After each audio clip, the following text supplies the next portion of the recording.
Welcome back to Good Day State Line. It's Friday, and that means it's Spirit Day, brought to you by Rush Creek Distilling. Visit the distillery in Harvard or find Rush Creek, where fine spirits are served and sold.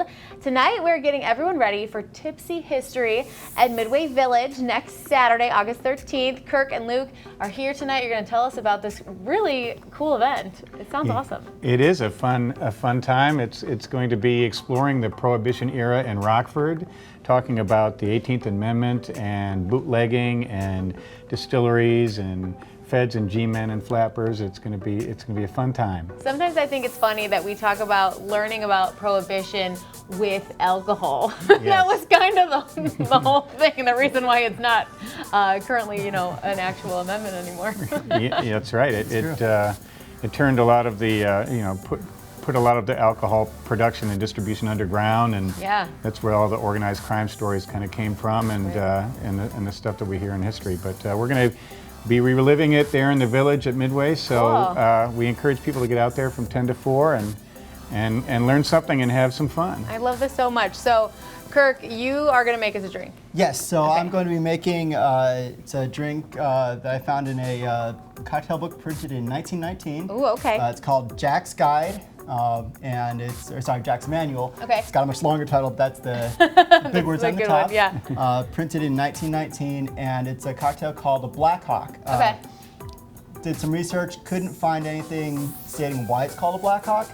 Maybe it has to do with cheap Blackhawk, not sure. Okay, cool. But pretty simple cocktail. A lot of the cocktails back then were pretty simple, not like the fancy cocktails we have today. Sure. So it's 50% rye whiskey and 50% slow gin. That is the 100% alcoholic. Yes.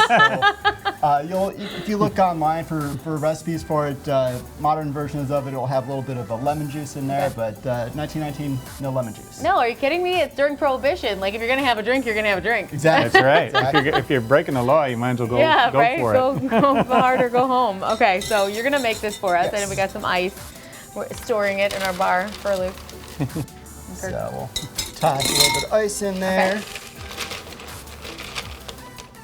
Okay. And so will this drink be at Tipsy History, or what's the drink like? How do the drinks work? Well, we're going to be demonstrating a lot of different cocktails and brewing techniques, and some of the ingredients in brewing from our heritage gardens that are out there as well. And so it'll be some great examples for people to take home and make at their own home bars if they want. And people will learn something and be able to share it with their family and friends. And sure. So you can have a Prohibition party at your own house then. Exactly. I love seeing all the costumes too. So obviously you've done something like this before. Yes, I've been doing it for a few years. Okay, and so it's outside, which is kind of wonderful, really. I love Midway Village. Is awesome inside and outside, but the first time I was ever able to visit the outside, I was like, this is the coolest. Yeah, it's really a gem that a lot of people drive right by on Guilford and Perryville. Yeah. But you really get back there in that Victorian village with, 28 or so historic buildings. It's going back in time and learning at the same time. A lot of fun for everybody in the family. So it's neat. So is this a 21 and up event? There will be wristbands for people that are 21 and over, but certainly everyone's welcome. And it's really up to you to decide if you want your kids to see what's going on. But there's a lot more than just the alcohol. It's learning about what Rockford life was like back in the 20s.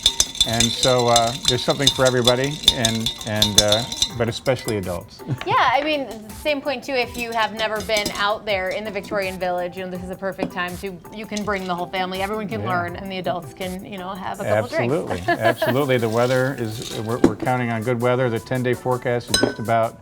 That's still all over the place. That's okay. That happened during the Prohibition era. That's right. Yeah, we like to always just say when we have event previews, it's going to be good weather. Oh yeah, sure, it's fun, and I'm looking forward to it myself. A little more than maybe some other ones. Well, I love the fact that you're blending so many different things together too. And for people who haven't been able to visit the outside of Midway Village, it really is a great opportunity. Yeah. So how many years have you been doing this event? Oh, it's been at least 2019. 2019 we started it, and it was a smash hit right away. Yeah. And we did it with some social distancing and some protocols during COVID, but it's outdoors and it's a good place to be relatively safe and still learn and have some fun. Yeah, So, I love that so much. All right, let's do a little cheers here. all right. They look good. Here's up. the Yeah. history. Cheers. Cheers. I almost took a really big sip, and then I remembered the ingredients. It's a sipping drink. It's good, though. Yeah, just sip and drink. Yeah, So absolutely. one thing a lot of people don't know about Prohibition is that drinking alcohol was still legal. Oh, you're right. I didn't know that. It was actually the sale and production that was illegal. Oh, So if okay. you still had stuff at home from before Prohibition, you could drink that no problem. Huh. That's a super interesting fact. That also, I guess, makes sense because what's the government going to do? Go to every single house and like take all your wine? Right. Yeah, Or and whiskey. if you had the means, the amendment was passed in 1917, but didn't get ratified till Okay. 1919. So smart people had a few years to stock up. Yeah. Yeah, you really got to stock up a lot. How long did Prohibition last? About 13 years. Oh, I didn't know that was that long. Yeah, See, I kinda learned a 1933. lot. 1920, 1933. Actually, the editor of the Chicago Tribune stockpiled enough liquor between his multiple houses in the Chicago area Yeah. that he still had stuff left over when Prohibition was No way. was ended. Yeah. Well, newspaper writer back in the day, they really had a stressful, Saw what was coming and stressful prepared. life. Yeah. That makes so much sense. Okay, so when do we need to get tickets by? Is there an end date? You can buy tickets that day at Okay, the good event, to know. and you can buy them on our website, midwayvillage.com. Perfect. And but if you don't do that and you're still uncertain about your plans, just show up and you can get them at the gate. I love that so much. You can get more details at midwayvillage.com, or you can scan that flow code with your phone. And hopefully it's a beautiful day for Tipsy History. Coming up next on GDS, your Good Day Calendar Task and a look at Monday night's show. We'll be right back.